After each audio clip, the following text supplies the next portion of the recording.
Continuing where I left off. Meanwhile, the schooner gradually fell off, and filled again upon another tack, sailed swiftly for a minute or so, and brought up once more, dead in the wind's eye. Again and again was this repeated, to and fro, up and down, north, south, east, and west. The Hispaniola sailed by swoops and dashes, and at each repetition ended as she had begun, with idly flapping canvas.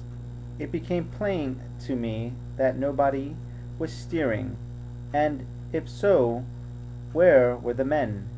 Either they were dead drunk, or had deserted her, I thought, and perhaps if I could get on board, I might return the vessel to her captain. The current was bearing coracle and schooner southward at an equal rate. As for the latter's sailing, it was so wild and intermittent, and she hung each time so long in irons, that she certainly gained nothing if she did not even lose. If only I dared to sit up and paddle, I made sure that I could overhaul her.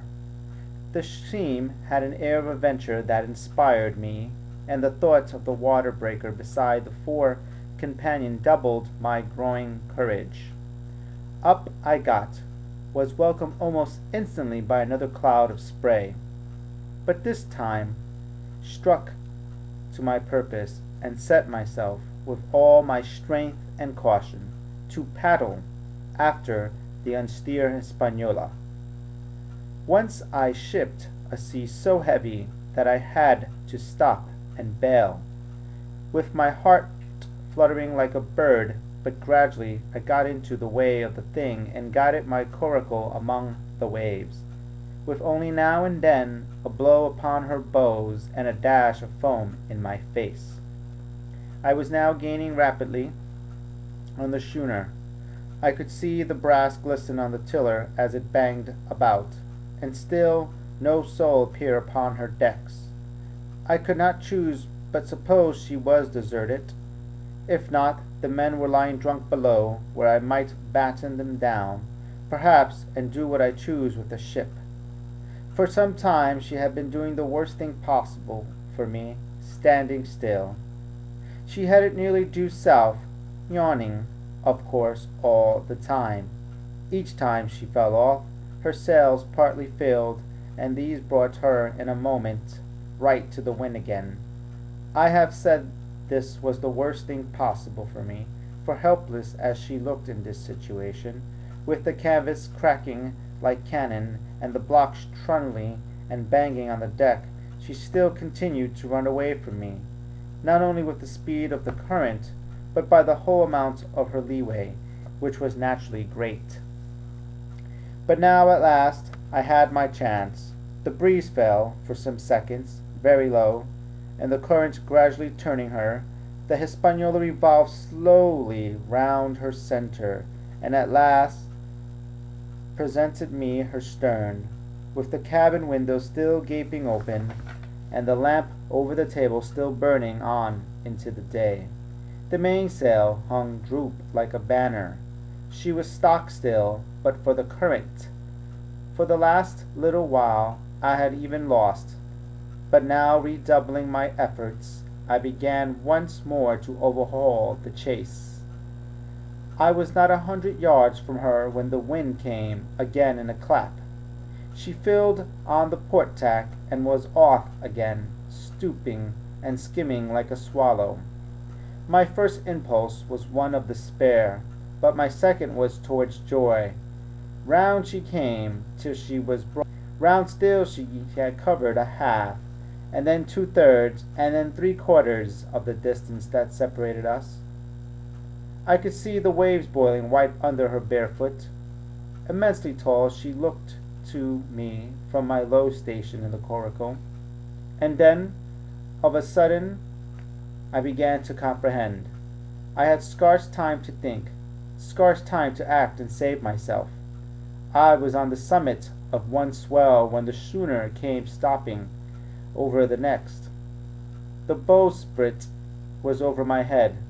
I sprang to my feet and leaped, stamping the coracle on the water. With one hand I caught the jibboom, while my foot was lodged between the stay and the brace, and as I still clung there panting, a dull blow told me that the schooner had charged down upon and struck the coracle, and that I was left without a retreat on the Hispaniola. Chapter 25. I strike the Jolly Roger. I had scarce gained the position in the bowsprit when the flying jib flapped and filled upon the other tack with a report like a gun. The schooner trembled to her kneel under the reverse, but next moment, the other sails still drawing, the jib flapped back again and hung idle. This had nearly tossed me off into the sea, and now I lost no time, crawled back along the bowsprit, and tumbled head foremost on the deck.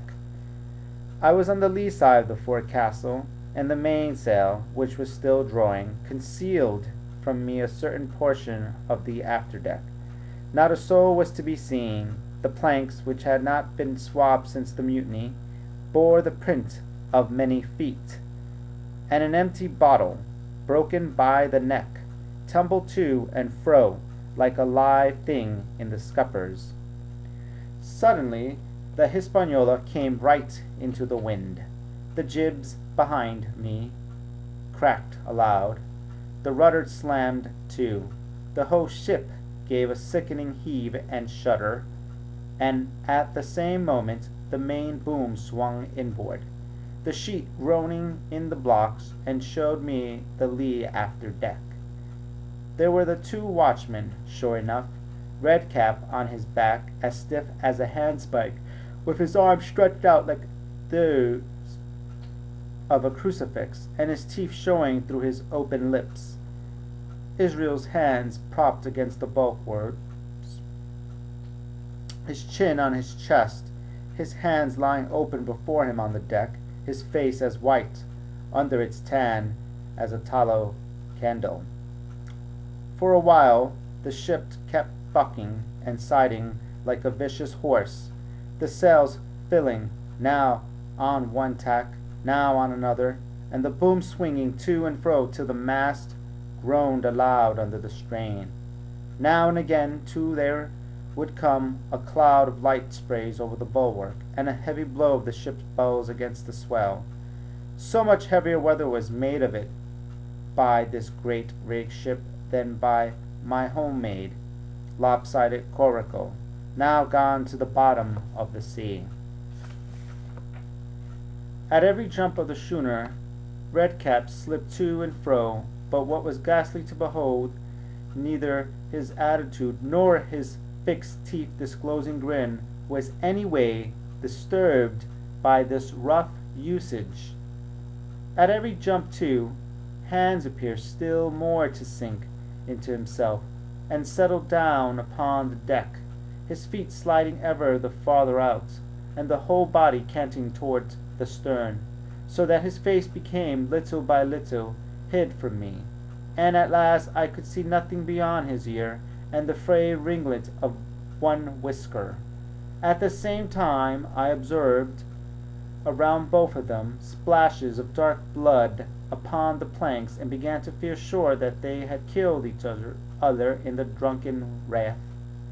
While I was thus looking and wondering, in a calm moment, when the ship was still, Israel's hands turned partly round, and with a low moan riffed himself back to the position in which I had seen him first. The moan which told of pain and deadly weakness, and the way in which his jaw hung open, went right to my heart. But when I remembered the talk I had overheard from the apple barrel, all pity left me. And I'm going to leave it there. Thank you for tuning in. Please leave a comment below here. Please like. I totally would like if you put a like, or if you don't, that's fine too. And I'll see you in the next video. Bye.